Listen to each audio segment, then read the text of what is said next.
এক পুরুষে গড়ে ধন আরেক পুরুষ খায়, পরের পুরুষ এসে দেখে খাওয়ার কিছু নাই। কেননা টেকসই উন্নয়নের সংজ্ঞায় সবচেয়ে গুরুত্বপূর্ণ দিকটি হলো বর্তমানে চাহিদা পূরণ করে ভবিষ্যৎ প্রজন্মের চাহিদা পূরণের জায়গাটি অক্ষুণ্ণ রাখা। কিন্তু তাদের দেখানো উন্নয়নের প্রেসক্রিপশনে এ বিষয়ে সুনির্দিষ্ট কোনো দিক নির্দেশনা নেই। বলা হয়ে থাকে, কৃষক বাঁচলে বাঁচবে দেশ, হবে সোনার বাংলাদেশ।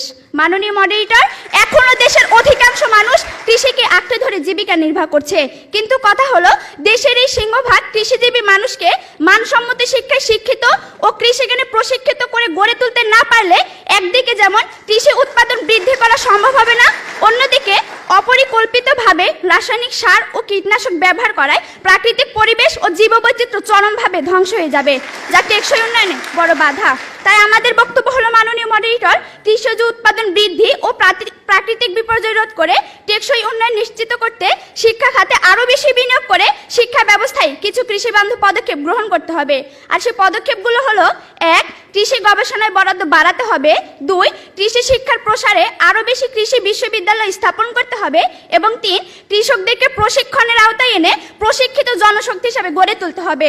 আর তার জন্য শিক্ষাক্ষেত্রে অধিক বিনিয়োগের কোনো বিকল্প নেই। লক্ষ্য করুন প্রতিপক্ষ, সাম্প্রতিক সময়ে বিশ্ব ব্যাংকের এক জরিপে দেখা গেছে বাংলাদেশের মোট জনসংখ্যার 70% বয়স 32 বছরের নিচে, যাকে বলা হয় ডেমোগ্রাফিক ডিভিডেন্ড। মাননীয় মডারেটর, আমরা বিশ্বাস করি ডেমোগ্রাফিক ডিভিডেন্ডে এই সুবিধা ভোগ করে আমরা খুব দ্রুত উন্নত দেশে পরিণত হব এবং দারিদ্র্যের হারও হয়তো সাময়িকভাবে কমবে।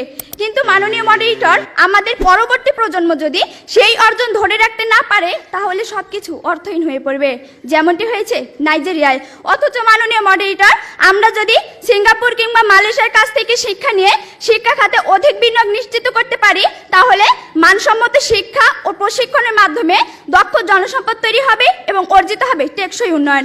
প্রতিপক্ষ, আপনারা যদি উন্নয়ন ও টেকসই উন্নয়নের মধ্যে পার্থক্য না খুঁজে শুধু আর্থিক উন্নয়নের স্বপ্ন দেখেন, তাহলে তা হবে বোকার স্বর্গে বসবাস করার মতোই বোকামি। মাননীয় মডারেটর, এবার আমি দেখে যাব শিক্ষাক্ষেত্রে বিনিয়োগের সুফলটা কি। লক্ষ্য করুন প্রতিপক্ষ, শিক্ষা এমন একটি খাত যার কাজ হলো দক্ষ জনশক্তি গড়ে তুলে পুঁজির সঞ্চালন ঘটানো।